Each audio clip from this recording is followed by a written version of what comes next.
Dennis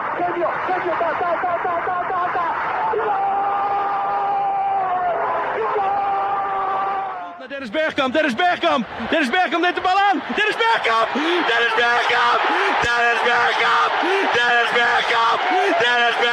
Posse de bola para Portugal, vai Éder, chuta! Gol!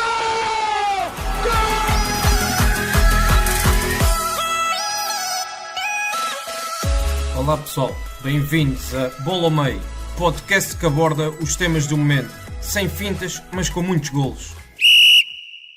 Boas, bem-vindos ao Bola ao Meio. O meu nome é André Zeferino e serei o moderador da edição de hoje. O tema que vamos abordar é o regresso da Liga NOS. As saudades do futebol português já são muitas e para darmos o pontapé de saída na semana da retoma do campeonato, tenho comigo o Eduardo Costa, analista da ProScout, e o Luís Martins, jornalista do Canal 11. Desde já agradecer-vos por marcarem presença no Bola ao Meio desta semana. Sim, obrigado André por mais um convite, mais uma edição do Bola ao Meio. Também dar as boas-vindas ao Luís e espero que seja um excelente episódio, como sempre. Eu agradeço o convite para estar aqui no Bola ao Meio. É sempre um prazer falar de futebol quando ele já está aí mesmo quase a voltar. Agradecer o convite e vamos lá a esta conversa sobre futebol. O primeiro tema que eu tenho aqui para abordarmos, e vou começar por ti, Luís, já que és o nosso convidado desta edição. Eu tenho uma citação de Vítor Oliveira, numa entrevista que ele concedeu esta semana, em que ele diz: futebol é povo, é ter presença física nas bancadas. Não me parece que uma sala de cinema a 50% seja mais segura do que um estádio a 20%. Tirando alguns clubes, temos 2.000 a 3.000 pessoas por jogo, que serão 20% da lotação do estádio. Portanto, o Vítor Oliveira questiona até que ponto não era viável a presença de público nos estádios da Liga NOS. Qual é a tua opinião em relação a este tema? Bem, é sempre um tema difícil porque não estamos a viver uma situação normal. É uma situação que nunca ninguém viveu, cenários impensáveis. Estamos a falar de um cenário em que o futebol correu o risco sequer de não voltar, não é? Em França, por exemplo, não voltou. Em Portugal tomou-se essa decisão de voltar e para voltar, eu penso que tinham de estar reunidas todas as condições para que o futebol não fosse um meio de propagação do vírus. Parece-me que o Vítor Oliveira terá em parte a sua razão. Seria talvez possível ter público nos estádios, mas seria também uma tarefa muito, muito complicada e se pensarmos num exercício logístico seria difícil controlar esse tipo de lotação, porque se ao contrário, se olharmos para as lotações de clubes mais pequenos, se tivéssemos um estádio a 30%, se calhar era fácil controlar a entrada das pessoas e a separação nos estádios. Se olhássemos por um estádio da Luz, por um estádio do Dragão, um estádio de Alvalade, a falar de lotações acima das 30.000 pessoas, assim, já seria um exercício bem mais complicado. Eu penso que, neste momento, o importante é que o futebol regresse como negócio e como desporto. É verdade que o futebol é povo, mas é verdade também que o futebol é negócio, é empresa e alimenta e dá salário a muita gente que não só os jogadores de futebol. E por isso parece-me que o bom senso determina que o futebol volte nas condições que são possíveis e eu parece-me que neste primeiro momento, sem público, parece mais seguro do que estar já a arriscar no início em ter público nos estádios. Certo, Eduardo, eu lançava-te aqui também uma questão, porque aquilo que me parece a minha visão, obviamente, é que o problema de ter público nos estádios não seria tanto durante o jogo, ou seja, no recinto de jogo, mas seria a sua envolvência. Portanto, cá fora, e quem vai aos estádios percebe perfeitamente que existe um enorme aglomerado de pessoas em redor do estádio e até que ponto é que seria viável e controlável essa situação fora do estádio. Claro que eu concordo com aquilo que o Luís disse.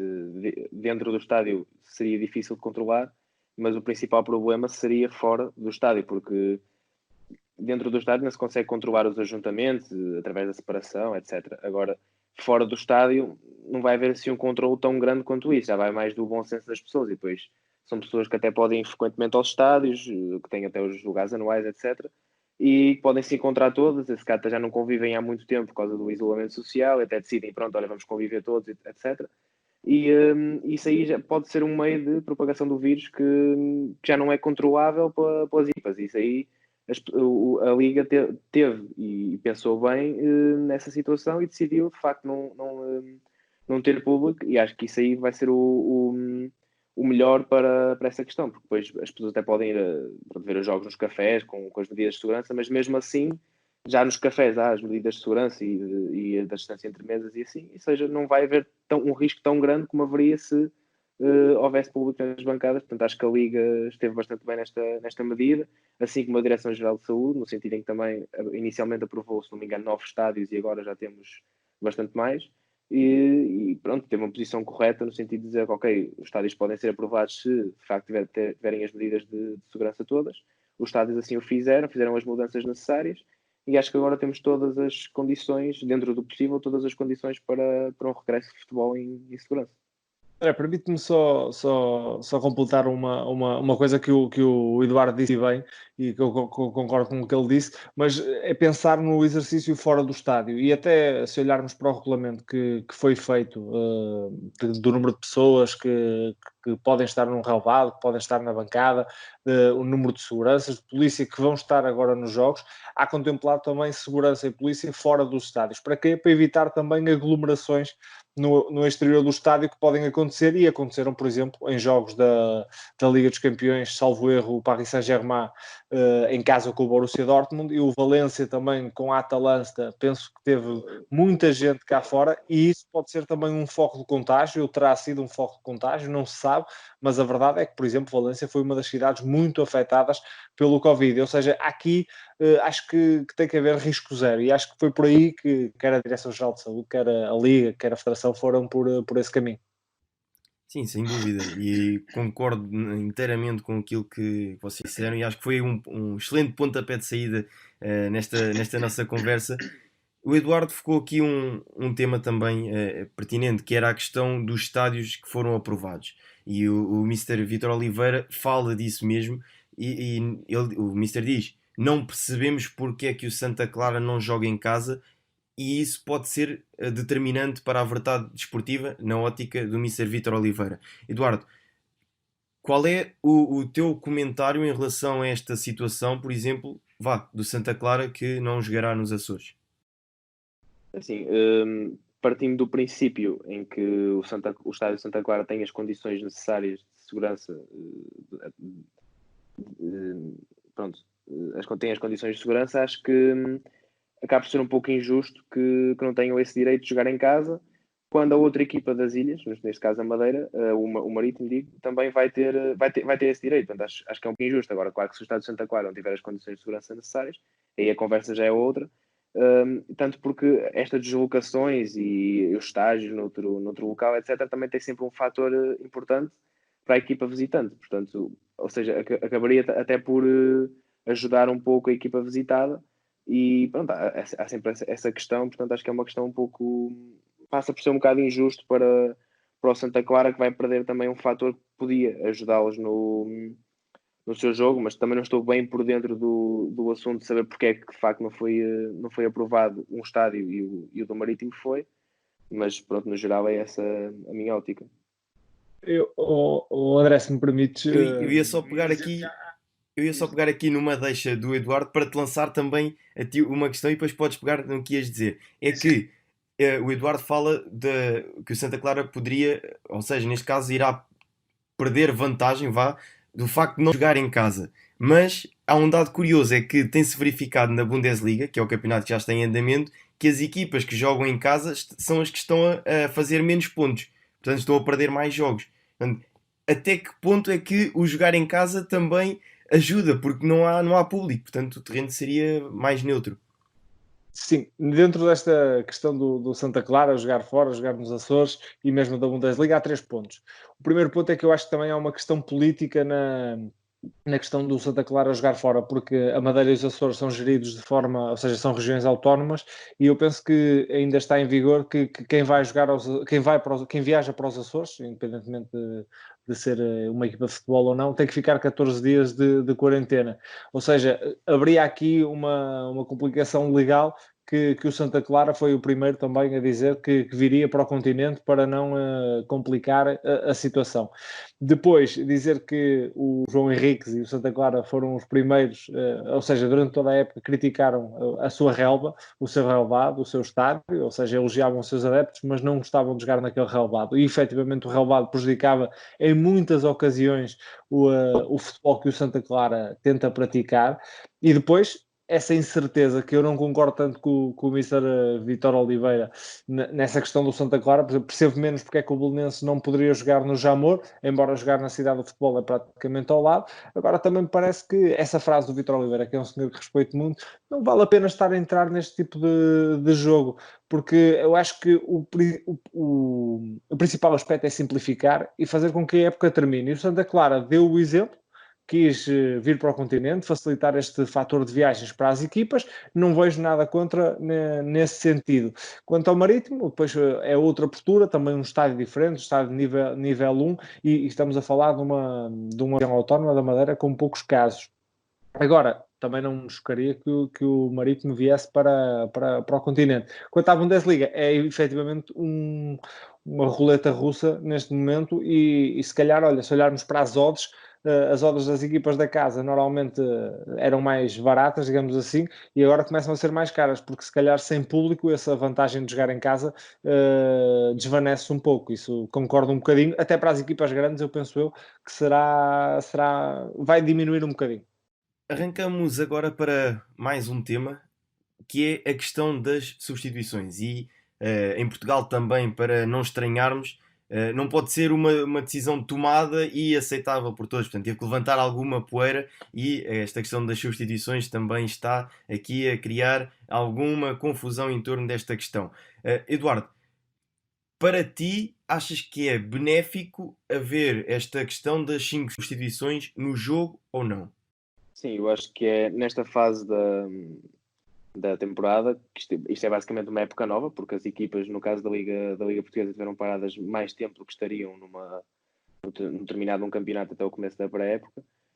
E acho que nesta fase é absolutamente essencial, porque tem a ver apenas com a questão da saúde física dos jogadores, porque assim, se já há lesões com 5 substituições nesta fase inicial, imaginemos só com 3 substituições, em que os jogadores são obrigados, e de alguns jogadores que estejam com mais fadiga ou até sejam mais frágeis a nível muscular, vão ser obrigados a jogar mais tempo porque não se pode fazer mais substituições e o treinador vai ter uma tarefa ainda mais difícil de gerir o cansaço físico nesta fase. Por isso é que na pré-época não há assim grande limite de substituições e agora as 5 substituições são corretas, a meu ver, em 3 paragens do jogo, que também é o correto, porque senão ainda seria pior.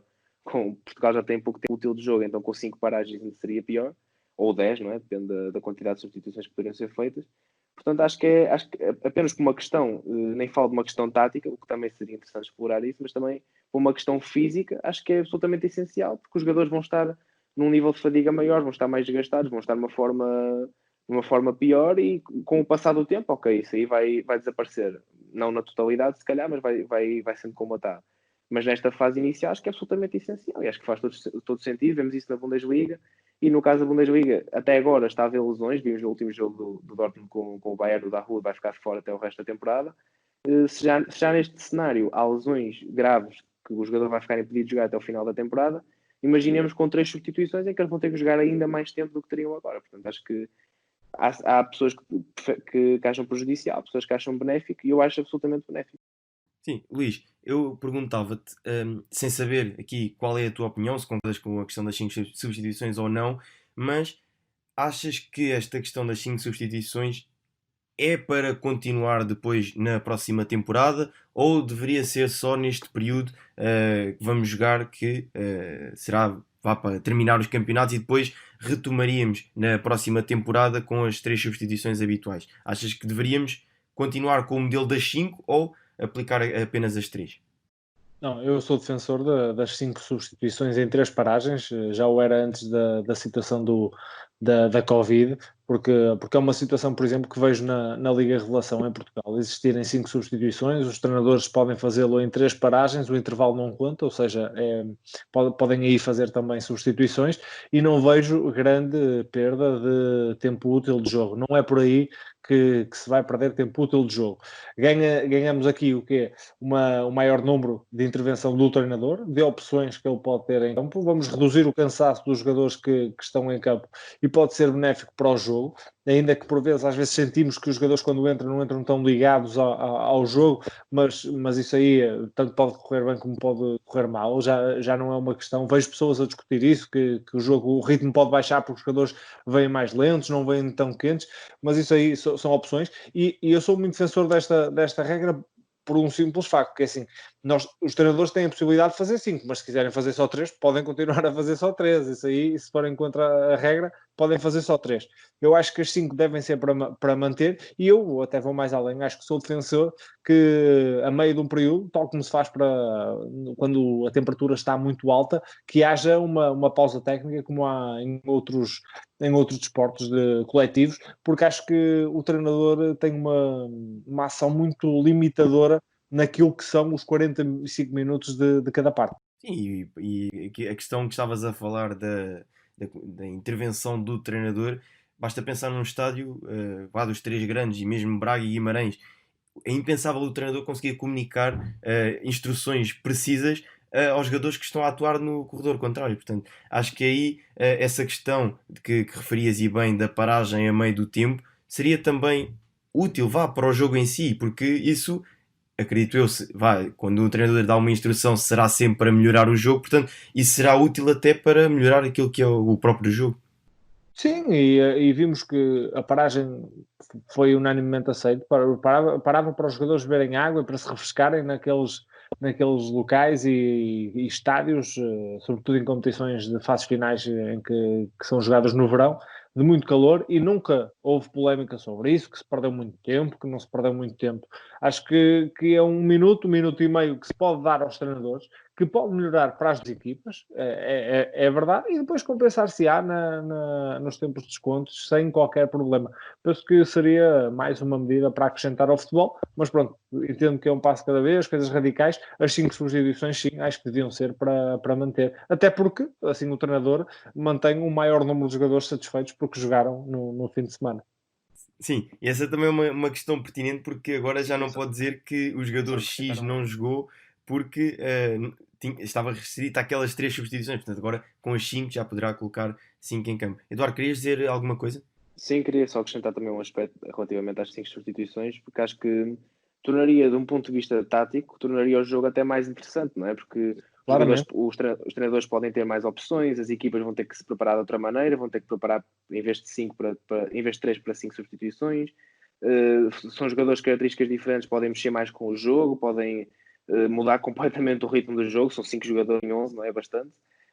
Acho que tornaria o jogo até mais interessante, mais entusiasmante de ver, permitiria também para o espectador pensar ainda mais no jogo, nas opções, que agora pensa-se em 3 opções, agora podia pensar em 5. Acho que seria uma mudança bastante benéfica. Sim, vocês falaram da questão de entrar em campo, mas eu levanto também aqui uma questão para podermos aqui debater, que é as opções que o treinador vai tomar no momento de realizar a convocatória, porque até aqui o facto de ter 3 substituições para realizar, o treinador colocava a convocatória de um determinado modo, portanto aqueles 7 jogadores seriam de uma determinada forma. Até que ponto é que a possibilidade de poder realizar mais substituições não irá fazer com que o treinador altere aquilo que era até aqui os jogadores que levava para o banco de suplentes? Portanto, normalmente os treinadores levavam 2 avançados, 2 médios, um central e um lateral e o guarda-redes. Portanto, seria por aqui. Até que ponto é que as 5 alterações poderão também aqui alterar o modo de o treinador preparar o próprio jogo? Eu acho que que este facto de jogarmos com 5 substituições, o treinador vai também alterar o número de jogadores na ficha de jogo e vai passar de 18 para o mínimo de 20, penso eu, que são 11 jogadores titulares mais 9 suplentes, no mínimo. Mas acho que o cenário, se mantiverem as 5 substituições no futuro, será caminhar para 12 suplentes, como temos nas fases finais do Campeonato do Mundo, Campeonato da Europa e até na Série A, que já há algum tempo que assim é, porque não me choca nada que os treinadores assim levem mais gente para o banco e quando precisem olhem e tenham efetivamente um lateral esquerdo, um lateral direito, um central, um médio centro, um extremo, um avançado, ou seja, jogadores que cubram todas as áreas do campo. Sim, se houver um aumento no banco para as 9 substituições, eu acho que vai se manter um pouco no que já está. Acho que não se vai. Acho que as opções a nível de posição de jogadores não vai ser assim muito diferente do que já é agora, porque são só mais 2 jogadores. Agora, se aumentar para 12, aí sim, acho que aí já haverá uma diversidade maior e acho que isso, um pouco relativamente àquilo que disse há pouco, vai ser ainda mais interessante porque vão ser mais opções, mais jogadores com características diferentes, posições diferentes, etc. Podem contribuir para uma dinâmica diferente no jogo. Portanto, é outra medida que eu também acho que faz todo sentido num ponto de vista de entusiasmo que traz ao jogo também de um ponto de vista tático. Sem dúvida. Avançamos agora para o segundo momento da edição de hoje e em que vamos falar aqui daquilo que será a Liga NOS até ao final do campeonato. Portanto, vamos começar obviamente pelo topo da classificação e pelaquela que é a luta entre Benfica e Porto, em que num primeiro momento o Porto tem aqui já um problema para resolver, Sérgio Conceição, que é a lesão de Marcano. Luís, na tua ótica, qual será a opção de Sérgio Conceição? Diogo Leite ou Mbemba ao lado de Pepe? Eu acho que Sérgio Conceição vai escolher Mbemba, até porque o central vinha a ser titular com o Marcano, o Pepe estava lesionado, e Mbemba vinha a cumprir muito bem aquilo que era a função de central do Futebol Clube do Porto e até destacar-se no sentido de sair a jogar, a mostrar qualidade com bola. Estamos a falar de um jogador que jogava pelo lado direito, o que aqui pode baralhar um bocadinho as contas de Sérgio Conceição, porque Pepe também joga pelo lado direito, não me recordo se o Real Madrid alguma vez o fez pelo lado esquerdo, porque penso que era Sérgio Ramos quem o fazia. No Porto também está habituado a pelo lado direito, na seleção está a jogar pelo lado direito e Mbemba também o faz no Porto pelo lado direito. Mas vejo perfeitamente Sérgio Conceição a passar Mbemba para o lado esquerdo, até porque estamos numa fase final da temporada, digamos assim, vai começar agora, não é? Mas é uma fase final, são os últimos 10 jogos e eu penso que o Sérgio Conceição vai valorizar a experiência do central, a matreirice de Mbemba, é um jogador que já esteve na Premier League internacional, embora acredito muito, como ele já o disse, em Diogo Leite, mas não me parece, se até aqui não foi uma opção para a equipa titular de forma regular, não o vejo a colocar Diogo Leite, ainda que seja escardino, para esta ponta final. Não o vejo, sinceramente, penso que Pepe e Mbemba será a dupla que vai começar no Futebol Clube do Porto. Eduardo, quanto a ti, Diogo Leite ou Mbemba? Assim, eu concordo com o Luís no sentido em que acredito que Sérgio vai apostar no Mbemba, algo que faz mais sentido pelos motivos que o Luís disse. No entanto, se fosse eu, apostava no Diogo Leite, no sentido de ser um lateral que joga no lado esquerdo, um central pé esquerdo, um central bastante bom com bola e é um jogador que acho que o Porto devia potenciar mais o talento do jogador e a evolução do jogador ao dar-lhe mais oportunidades.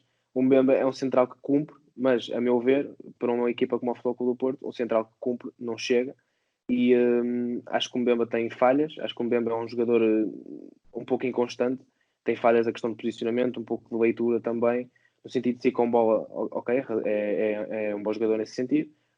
Acredito que o Diogo Leite também, e acho que o Diogo Leite teria uma motivação extra a jogar, porque ok, não teve muitas oportunidades até agora vai ser chamado, ou seja, até pode mexer um pouco o psicológico do jogador, no sentido de lhe motivar, e acho que ele entraria com outra motivação para dentro de campo do que se calhar Mbemba vai entrar, e acho que no sentido de agarrar o lugar e querer surpreender e querer mostrar qualidade, e acho que seria uma opção que eu pessoalmente gostaria mais, mas acredito que Sérgio Conceição vai apostar em Mbemba.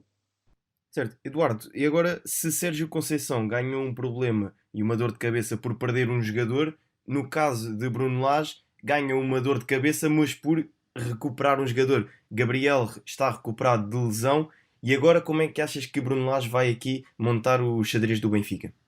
Sim, eu acho que o Gabriel é o grande reforço do Bruno Lage e acho que vai ter um grande impacto. Acho que é um jogador que foi extremamente essencial na ideia de jogo do Bruno Lage.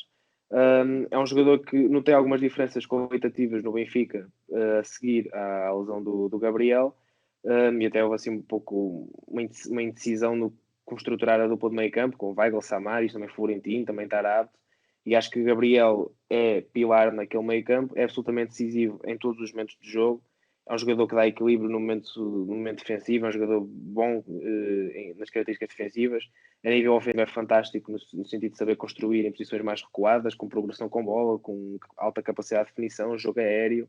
Acho que é um jogador extremamente importante na ideia de jogo do Bruno Lage e acho que vai permitir à equipa dar um salto qualitativo.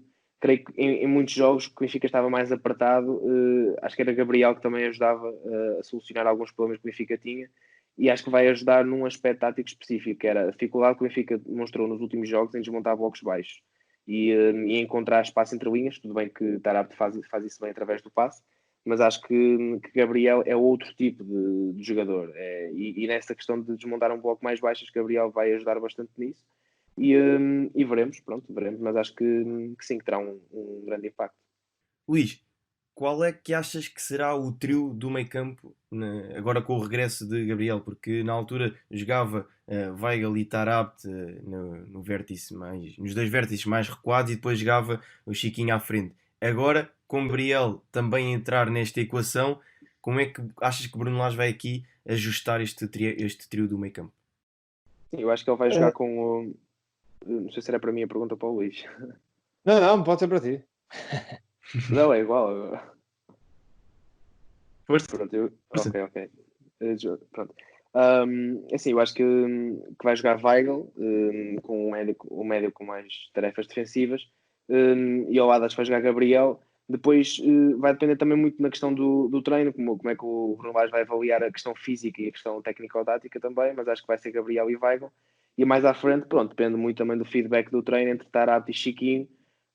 Acredito que se calhar provavelmente vai ser Tarapte, depois por características do jogador, apesar que eu entre jogar com Tarapte mais à frente e jogar com Tarapte mais atrás, gosto de o ver mais atrás, mas acho que vai passar por isso. Sim, Luís, e agora eu passava a bola para ti, e era também aqui pegando nesta questão, porque Tarapte sempre nos habituou a jogar naquela tal posição 10, mas ele começa a render muito mais no Benfica quando recua no terreno. E agora aqui é que se levanta a tal questão, com Weigl, Gabriel, Tarapte e Chiquinho, onde é que se irá colocar Tarapte? Ou se jogam o Weigl, Gabriel e Tarapte, ou se Tarapte não joga, ou se Gabriel não joga? Ou se Weigl não joga. Também. Porque há muita gente que fala o Benfica tem que ter um 6, tem que jogar com 6, mas eu recordo que dos jogos mais competentes defensivamente que o Benfica fez em 2020, penso que foi efetivamente o jogo mais competente que o Benfica fez, foi em Guimarães. O Benfica que venceu por 1-0, o gol do Serbi, e o meio campo foi Gabriel e Tarapte, jogaram os dois num campo difícil, onde o Benfica até teve pouca bola, mas defensivamente cumpriu e não permitiu ao Vitória, que é uma equipa que ataca muito bem, criar muitas situações de golo. E eu, para mim, se não existisse... E este jogo foi o último jogo antes de Weigl chegar ao Benfica. Ou melhor, ele já estava no Benfica, tinha feito um treino ou outro. Ainda não tinha sido convocado. Mas, assim, sem Weigl na equação, eu até me parece que este meio-campo, Gabriel, Tarapte, com Chiquinho à frente, ou com Rafa até, a jogar nas costas do avançado, seria o melhor. Mas com Weigl é um jogador acima da média, não estará em causa nunca a qualidade de um jogador que já o provou no Borussia Dortmund. Parece-me que o meio-campo vai ser Weigl e Gabriel, e parece-me um meio-campo seguro para aquilo que o Benfica precisa nas últimas jornadas, porque o Benfica perdeu a liderança, estava inconstante, a pausa pode ter feito bem ao Benfica, até porque recuperou o Gabriel, mas vai precisar de muita estabilidade emocional nos últimos jogos, porque qualquer deslize significa uma fuga, ou seja, uma diferença para o Porto muito difícil de recuperar até final. Eu acho que será Weigl e Gabriel. Se eu fosse treinador, Taarabt jogaria na posição 10 sempre, que eu acho que é a posição dele, ou até da esquerda para dentro, porque acho que é um jogador que constrói muito bem, que liga bem o jogo, que num para um pode decidir um jogo, que remata bem, que aparece bem para finalizar e muitas vezes fazendo aquele papel que é do Gabriel, digamos assim, afasta-se da área. Quando se aproxima, depois o Benfica fica partido, muitas vezes. Eu recordo do Taarabt, por exemplo, o jogador do Benfica com mais faltas feitas no campeonato. Isso tem a ver com esse déficit defensivo que ele tem e que é normal que o tenha, porque nunca foi um número 8. Era sempre um jogador, um 10, um segundo avançado. E eu acho que o talento do Taarabt pode ser na posição 10 que se destaca, até porque o Benfica nunca encontrou um jogador que substituísse verdadeiramente João Félix e Jonas em relação à temporada passada. Chiquinho muito intermitente, parece-me Taarabt um jogador acima da média. Acho que quem ganharia com Taarabt na zona 10 seria Pizzi e Rafa, porque são jogadores que gostam muito de vir para dentro. Taarabt gosta também de ser um vagabundo e o Benfica iria solucionar aqui algumas questões que tinha antes da pausa. O meio-campo com Weigl, Gabriel e Taarabt garante experiência, garante qualidade e garante, penso eu, resultados imediatos, ainda que Chiquinho seja um grandíssimo valor. Agora, Bruno Lage tem aqui um leque muito bom de opções. Só que eu acho que ele, nos últimos jogos, fruto também daquela pressão, ficou assim um bocado algo confuso, porque o Benfica empata o último jogo em Setúbal e o meio-campo já era Samaris, com Weigl no banco e as coisas estavam assim um bocado... Parecia que ia experimentar qual era o meio-campo que se adaptava melhor sem Gabriel, porque Gabriel participou em 13 jogos na Liga NOS e o Benfica ganhou os 13 jogos. Efetivamente é uma pedra que Bruno Lage não vai abdicar. E agora, só mais um dado estatístico, sempre que Weigl e Gabriel, muitas vezes fala-se, não são compatíveis, o Weigl é muito fixo, o Gabriel também precisa daqueles... Jogaram os dois juntos em 3 jogos para a Liga NOS e o Benfica ganhou os 3, penso que só sofreu um golo frente ao Aves em casa, num jogo em que o Benfica podia ter goleado, ganhou por 2-1, criou variedíssimas oportunidades, mas a sorte não quis nada com os avançados. E depois ganhou em Alvalade, e a dupla era Gabriel e Weigl, e outro jogo, se não me engano, em Passos de Ferreira. Gabriel e Weigl. Eu penso que é uma estrutura que dá muita segurança ao Benfica, e depois com Rafa à frente, porque Rafa vinha recuperado de lesão e ainda não estava num grande momento de forma, digamos assim.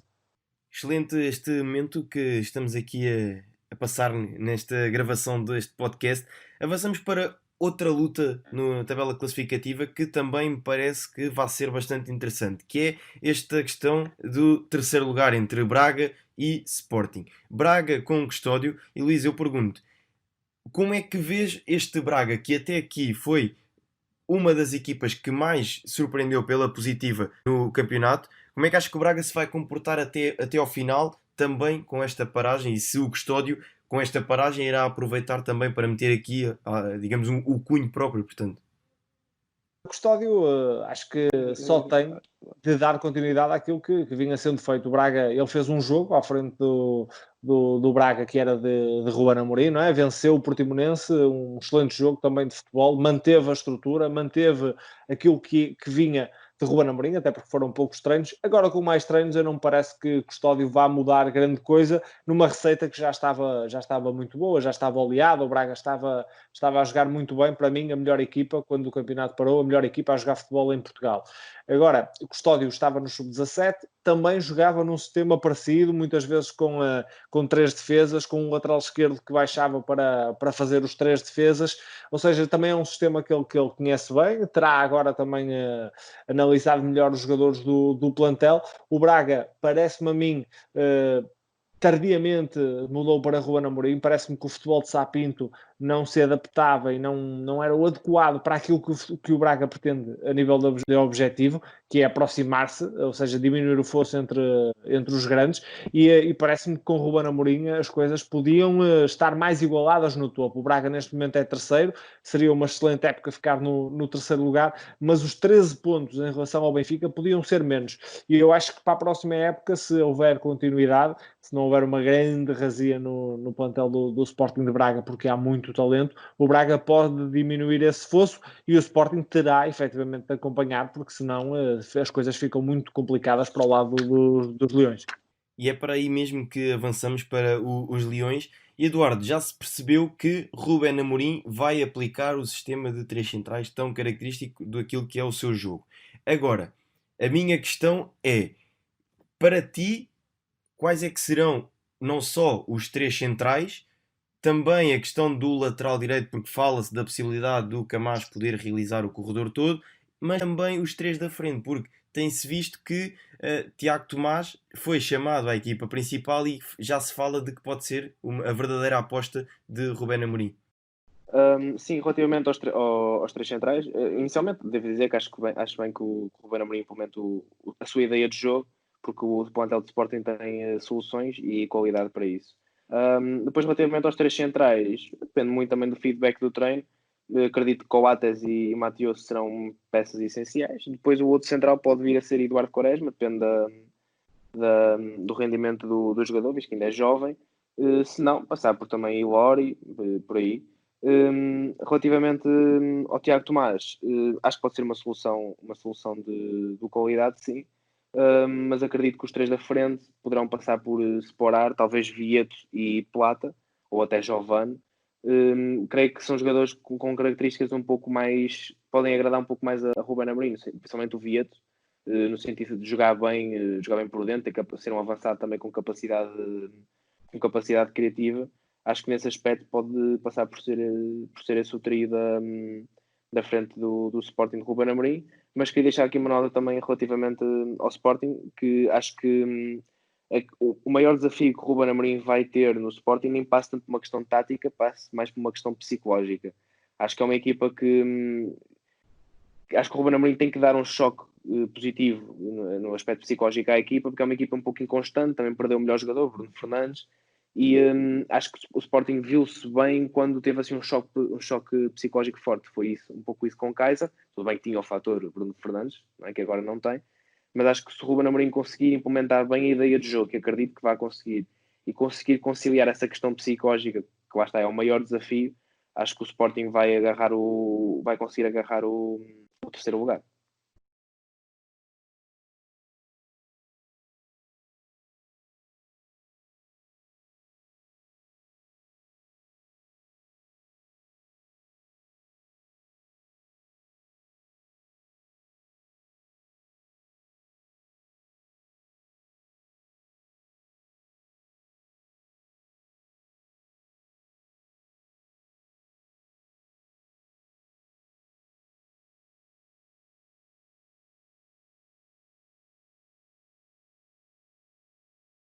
É verdade, Vendel penso que encaixava no sistema que o Ruben Amorim vai implementar no Sporting, a jogar ao lado talvez de Bataglia, seria esse os dois de meio campo, com Vieto, Sporar e Plata nos três da frente, penso que seria isto, não iria inventar muito, até porque o Sporting não tem umas segundas linhas de extrema qualidade. Agora, com a subida destes sub-23 que o presidente Frederico Varandas exaltou, aliás, até penso eu, demasiado, colocando pressão extrema nos miúdos, porque olhamos agora para Ruben Amorim e sem venda, o que é que ele vai fazer para colocar na posição 8?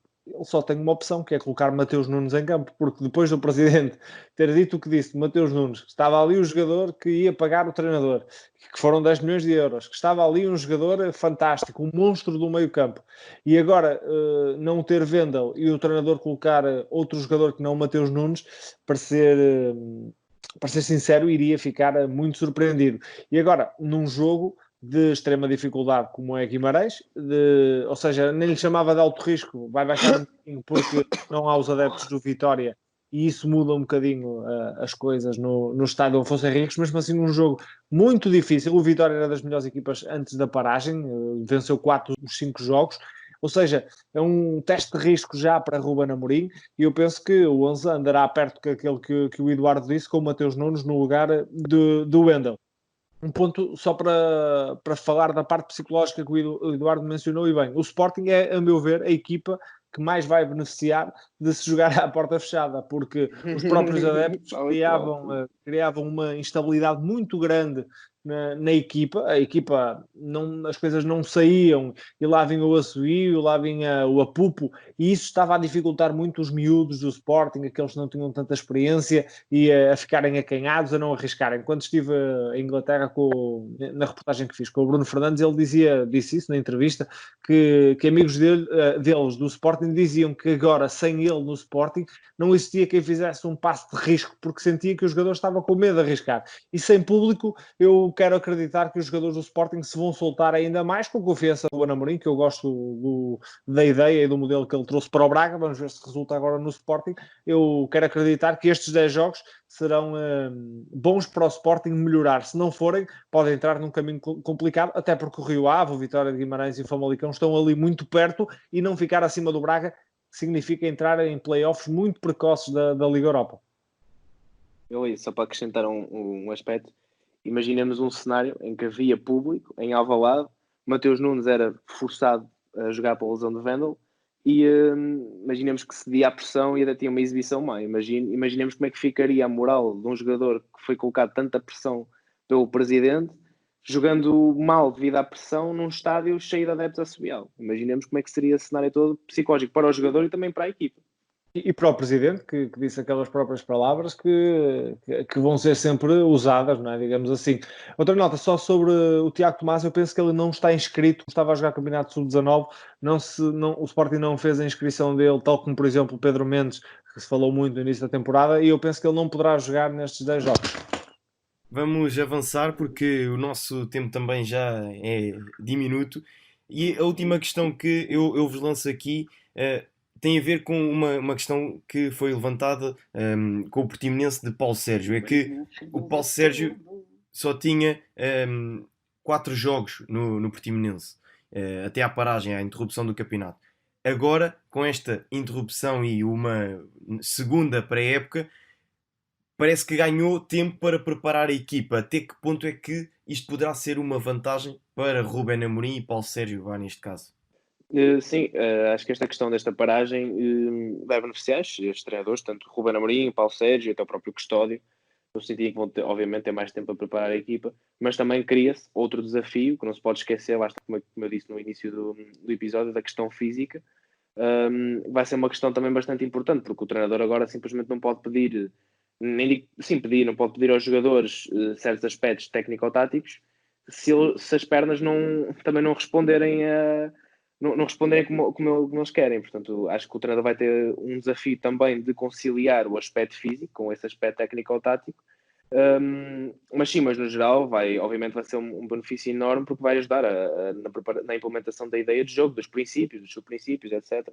E acho que, se tudo correr bem, acho que uma dessas 3 equipas que eu mencionei vão conseguir assimilar mais as ideias do treinador, pelo menos a nível de tempo. Isso vai ser possível. Agora, se vão conseguir assimilar as ideias nesse tempo ou não, isso aí já difere de muitos aspectos de treino, mas no geral acho que sim, vai ser bastante benéfico.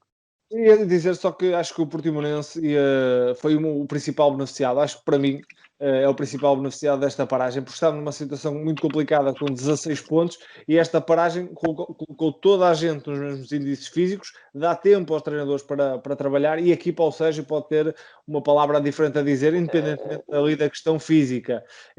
Acho eu que é benéfico para o Portimonense, para depois olhar para os adversários que aí vêm. Do outro lado da tabela, o pior da paragem foi para o Moreirense, Vitória de Guimarães e Rio Ave. Penso que eram as equipas, e o Braga, claro, que estavam em melhor forma.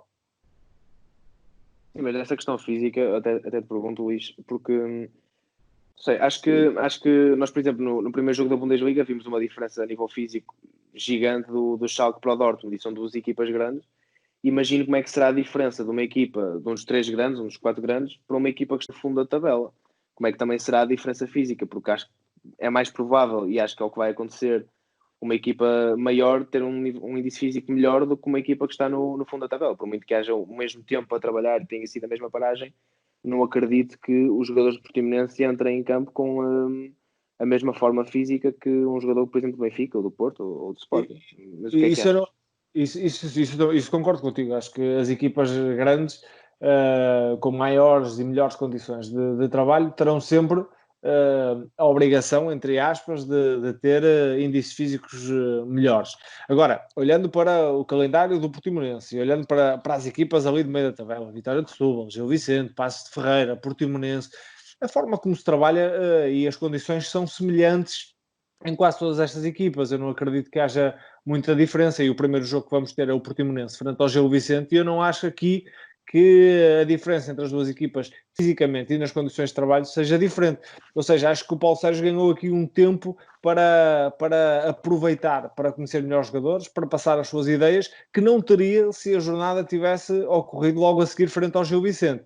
E o Portimonense joga com o Gil Vicente, joga com o Benfica a seguir, e se não tiver um resultado negativo com o Gil Vicente, e a seguir jogar com o Benfica, e mesmo perdendo, são 2 jogos que ganha índice físico, passa as ideias e depois estará melhor. E na reta final não tem nem Braga, nem Porto, nem Benfica, e penso eu que também não tem o Sporting. Ou seja, acho que há aqui condições que aproximaram o Portimonense dos outros, embora o fosso de pontos ainda seja bastante difícil de recuperar. São quase 6 pontos para o Paços de Ferreira, mas todos bem sabemos que quando estamos lá em baixo, 6 pontos parecem 12 ou 15 pontos. É muito difícil tirar uma equipa desta situação. Chegamos assim ao fim de mais uma edição do Bola ao Meio. Uma conversa muito interessante da minha parte. Apreciei bastante aquilo que foi este momento que passámos aqui. Resta-me agradecer a vossa presença. Obrigado aos dois por marcarem aqui presença no Bola ao Meio. Queria agradecer aos dois por este tempo a falar de futebol. A Liga está aí, é sempre muito bom falar do futebol português. Agradecer a ti, André, foi um prazer também, Eduardo, falar contigo sobre estes temas. Sim, faço das palavras do Luís minhas, mais um agradecer novamente também pelo convite, mais um episódio aqui do Bola ao Meio. Também foi um privilégio falar com o Luís, e pronto, já também ao Luís um regresso ao trabalho agora neste regresso do futebol português. Obrigado. Está assim fechado este Bola ao Meio. O futebol português está aí à porta. Nós demos o pontapé de saída naquilo que será a semana da retoma no futebol em Portugal. Um obrigado muito especial, obrigado por nos terem acompanhado. Este é o Bola ao Meio. Um grande abraço e até para a semana. Obrigado por nos terem seguido em mais um episódio. Sigam a ProScout nas redes sociais em Facebook, Twitter, Instagram, YouTube e principalmente no nosso site em www.proscout.pt. Até à próxima!